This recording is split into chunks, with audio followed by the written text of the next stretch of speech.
Hello enemy lovers. स्वागत है आपका हमारे चैनल पर। और आज हम देखेंगे क्लीवेटस के एपिसोड नंबर 11 को।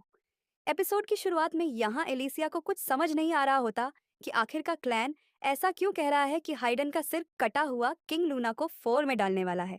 तो एलिसिया से मिलने लूना की मॉम आ जाती है और उससे बाकी हीरोज के बारे में पूछने लगती है, जिस वजह से उसे पता चलता है कि लिसिया के अलावा बाकी सभी हीरोज मर चुके हैं। पर उसे इस बात की खुशी होती है कि उनकी साइड एक हीरो है जो कि ड्रल को रोकने की ताकत रखती है।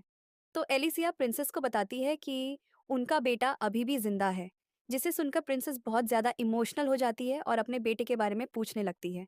तो एलिसिया प्रिंसेस को बताती है कि उसका बेटा अभी उसके एक साथी के पास है जो कि फर्ज की तरफ गया है और ड्रेल भी वहीं जा रहा है, जिस वजह से एलिसिया को भी डल को रोकने के लिए वहां जाना पड़ेगा।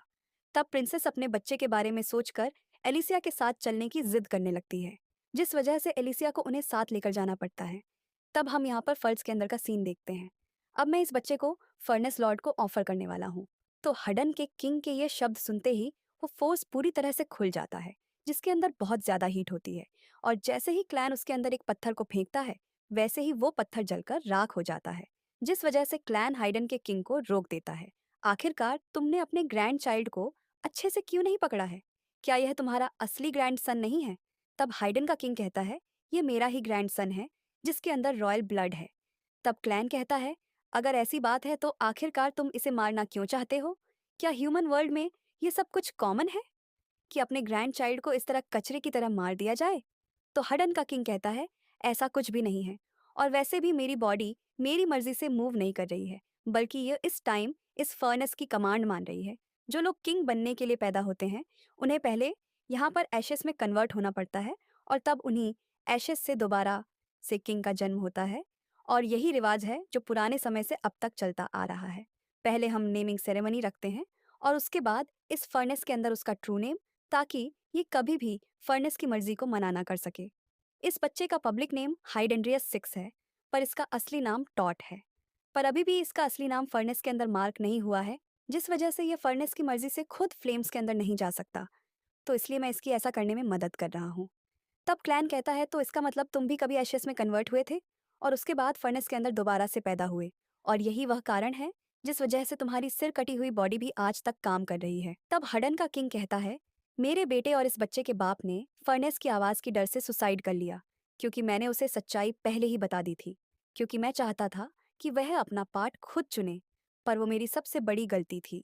इस दुनिया में सभी की तकदीरें जन्म लेते ही लिख दी जाती हैं, जिन्हें कोई नहीं बदल सकता। और यही इस जगह एटसिया का लॉ है। जब यह किंग मर जाता है तब हम अगले को क्राउन पहना देते हैं। तो इसलिए अगर हमें इस कर्स को तोड़ना है तो हमें इसे पूरी तरह से नष्ट करना पड़ेगा। तो हार्डन का किंग अपने ग्रैंडसन को फर्नेस के अंदर फेंक देता है और यहाँ ट्रेल फर्नेस की तरफ बढ़ रहा होता है, ताकि वो उसके अंदर की चीज को एक्सट्रैक्ट कर सके और उसके बाद इस दुनिया को तबाह कर सके। तब यहाँ एलिसिया प्रिंसेस को उठा लेती है और फर्नेस की तरफ बढ़ने लगती है। मैं किंग नहीं हूं तो इसलिए मुझे सच नहीं बताया गया, पर मेरे पति ने मरते टाइम मुझसे कुछ शब्द कहे थे जो कि मेरे दिमाग में आज तक घूम रहे हैं। उन्होंने कहा था कि इस टाइम कोई भी ट्रू हीरो नहीं है, और जो अभी के हीरोज हैं उनके पास डीमन किंग को हराने की ताकत ही नहीं है। मुझे तो समझ नहीं आ रहा कि आखिरकार उन्होंने ऐसा कहा क्यों था। असलियत में 1000 साल के हिस्ट्री के रिकॉर्ड में भी किसी भी हीरो ने किसी भी डीमन किंग को नहीं हराया है। और वैसे भी पुराने रिकॉर्ड्स के ऊपर भरोसा करना बेवकूफ़ी है। तो आखिरकार ये हीरो की कहानी है क्या? आखिरकार कहाँ है वो प्रूफ जो यह बता सकता है कि चारों डीमन किंग्स को हराकर हमारा वर्ल्ड सच में एक्सपेंड होगा? आखिरकार यह कहानी बनाई किसने है? मेरे हस्बैंड ने कभी भी इन सवालों का जवाब दिया ही नहीं। पर मुझे पूरा यकीन है किंग को सच्चाई पता होती है, पर फिर भी वह उसे छुपाते हैं। तो अगर यह सच है कि डीमन किंग को हीरोज नहीं हरा सकते, तो तुम 13 को ऐसे भेजना बिल्कुल गलत था। और अगर ऐसा करने के पीछे भी कोई रीजन था तो फिर भी उन्हें सच्चाई बतानी चाहिए थी और कोई ऐसी स्ट्रेटजी बनानी चाहिए थी जिससे जीत पॉसिबल हो सके, ताकि मासूम लोगों की जान ना जाए। मैं अपने बेटे को ऐसा किंग कभी नहीं बनने दूंगी। मुझे कॉम्प्लेक्स मैटर्स कभी समझ नहीं आते हैं, पर मुझे इतना पता है कि चाहे हीरो की कहानी सच्ची हो या ना हो, पर हम लोग 4 डीमन किंग्स को हराकर इस दुनिया को एक्सपेंड जरूर कर सकते हैं। किसी अनजान चीज को जानना और स्ट्रेंथ के पीछे भागना ह्यूमैनिटी के नेचर में है, जिसे सप्रेस नहीं किया जा सकता। चाहे मुझे नहीं पता कि हीरो होना किसे कहते हैं, पर मुझे इतना लगता है कि हीरोज वो होते हैं जो अपनी डेस्टिनी को फेस करते हैं, चाहे ह्यूमंस हो या बीस्ट। अगर उनके अंदर ये स्पिरिट है तो उनमें से कोई भी हीरो बन सकता है। अड्रेल एक हीरो कहलाने के लायक नहीं है क्योंकि वह पूरी तरह से निराशा में डूब गया है और रियलिटी को डिस्ट्रॉय करना चाह रहा है, तो इसलिए एक हीरो होने के नाते मुझे उसे रोकना ही पड़ेगा। मैं ड्रेल और डीमन किंग से बहुत ज़्यादा कमज़ोर हूँ और यही वो कारण है जिस वजह से मैं हीरो बनने से खुद को नहीं रोक सकती। मैंने पहले ही एक बार क्विट करने का सोच लिया था, पर किसी ने मुझे ऐसा करने नहीं दिया। तो हम यहाँ देखते हैं क्लैन ने लूना को बचा लिया होता है और क्योंकि हाइडन का किंग फर्नेस की इच्छा को पूरा नहीं कर पाया, तो वो फर्नेस में गिरकर खुद ही जल जाता है। तब फर्नेस सीधा क्लैन पर हमला कर देता है और क्लैन अपनी पावर से लूना और खुद को बचा लेता है और तभी फोर्स के अंदर एक जोरदार धमाका होता है। तब डीमन किंग वार्डन ग्रैल को जल्द से जल्द फर्नेस तक पहुंचने के लिए कहता है, जिस वजह से एलिसिया ग्रैल को रोकने के लिए आगे बढ़ने लगती है और तभी वहां पर ग्रेट रिड्स को लेकर आ जाता है, जो कि आसमान से ही अपनी आइस फेयर की मदद से डल पर हमला कर देता है, जिससे कि ड्रेल अपने ड्रैगन के साथ नीचे गिर जाता है। पर डल को फिर भी कुछ नहीं होता और वो रोड्स को लात मारकर दूर फेंक देता है और जैसे ही अपनी तलवार से उस पर हमला करने लगता है, एलिसिया आकर उसे रोक देती है। तब रोड्स और एलिसिया ड्रल को हराने के लिए एक दूसरे के साथ हाथ मिला लेते हैं, क्योंकि उन्हें एहसास हो गया होता है कि वह अकेले उसे नहीं हरा पाएंगे। तब ड्रेल उन्हें समझाता है कि चाहे वह मिल भी जाए, तब भी वह इस टाइम ड्रेल की फॉर्म को नहीं हरा पाएंगे। तब ड्रल अपनी दो आंखों को और खोल लेता है और सीधा एलिसिया और रस पर हमला करके उन्हें दूर फेंक देता है और वो दोनों चाहकर भी ड्रल के हमले को नहीं रोक पा रहे होते। तब ड्रेल एलिसिया को जख्मी कर देता है और जैसे उन पर दोबारा से हमला करने लगता है, वैसे ही एलिसिया रोड्स को आइस बनाने के लिए कहती है। द रोड आइस को बनाकर ड्रेल की तरफ लॉन्च कर देता है, जिससे कि ड्रल बच जाता है। पर हम देखते हैं उस आइस के ऊपर एलिसिया होती है, तो रोड जमीन पर भी आइस का एक पहाड़ बना के ड्रेल के एक पैर को जकड़ लेता है, जिस वजह से एलिसिया को ड्रल पर हमला करने का मौका मिल जाता है और वो ड्रल को बीच में से चीर देती है।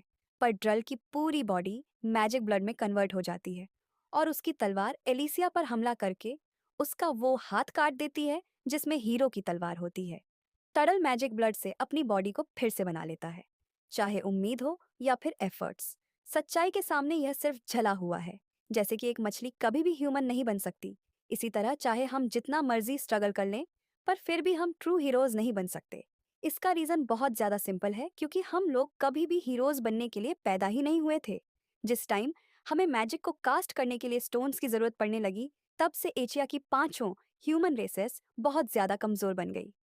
ट्रू ह्यूमन रेस ने एक बार इस पूरी जगह पर राज किया था और उसके बाद वो गायब हो गए और पीछे हमें और कहानियों को छोड़ गए। हम ह्यूमन और डीमंस बस उनकी गेम के मोहरे हैं। तो अगर हमें इस चीज को खत्म करना है, तो हमें हीरो की कहानी का हर एक टुकड़ा मिटाना होगा। तब ड्रैल उन पर हमला कर देता है, जिसे रोड अपनी सफियर को घुमाकर रोकने लगता है। तब या क्लैन को सब समझ आ जाता है। तो यह बात है, अब मुझे वार्डन का पर्पस पता लग गया है। अगर मैं सोचूं, तो मैंने आज तक कभी भी ट्रू ह्यूमर्स को देखा ही नहीं, जिसका मतलब वो तब गायब हो गए थे जब मैं डीमन किंग बना ही नहीं था। तो इसका मतलब ये बात 1000 सालों से भी ज्यादा पुरानी है। सवितर को इसके बारे में पता था, पर उसने कभी भी मुझे इसके बारे में नहीं बताया। वैसे ये भी कितनी अजीब बात है कि वो चीज़ जिसके अंदर हीरो की कहानी के टुकड़े हैं, वो या बुक ऑफ टॉर है। किसी तरह मैं इसके टाइटल को पढ़ सकता हूँ, और वो भी इस वजह से है क्योंकि मैं अपनी शैडो से इसकी लाइट को छीन रहा हूँ। वो फर्नेस मटेरियलाइज होते ही गायब हो गया, तो इसका मतलब ये है फर्नेस लॉर्ड की ट्रू फॉर्म। यकीन नहीं आ रहा कि एक मामूली सी बुक ने थाइडन के किंग को एशेस में कन्वर्ट कर दिया और उसे दोबारा से पैदा किया। क्या यह किसी तरह का कोई मैजिक है? क्या इसी के कारण एलिसिया ने मेरे खिलाफ स्वर्ड उठाई थी? क्या इसी की वजह से लूना जलने वाला था? क्या इसी की वजह से मैंने सिटीज को डिस्ट्रॉय किया और ह्यूमैनिटी को मारना चाहा? तब क्लैन जोर जोर से हंसने लगता है और उसे यह सब कुछ मीनिंगलेस लगने लगता है। मैंने अपनी पूर्वजों की मेमोरीज को इनहेरिट नहीं किया, पर फिर भी जब मैं डीमन किंग बना, तब मुझे लगा कि मुझे उस प्लेस को बचाना चाहिए और यह सब कुछ एक एक्सटेंट रेस की डेड लेजेंड की वजह से था। बर्थ और डेस्टिनी में कोई कनेक्शन नहीं है, ये सब कुछ मीनिंगलेस है। अगर ये दुनिया तबाही से बनी है, तो इसका मतलब मैं भी उसी चीज़ से बना हूँ। आखिरकार ये शब्द किसने कहे थे? क्या यह मैंने कहे हैं? लगता है मैं बोरियत की वजह से कुछ भी कहने लग गया हूँ। तब क्लैन लूना को नीचे रख देता है, क्योंकि अब उसे किसी भी चीज़ में इंटरेस्ट नहीं रहा होता और वह ये डिसाइड करता है कि वह अब सब कुछ छोड़ के अपने माउंटेन वापस चला जाएगा। इसी के साथ ये एपिसोड खत्म हो जाता है। मैं मिलती हूँ आपसे बहुत ही जल्द अगले वीडियो के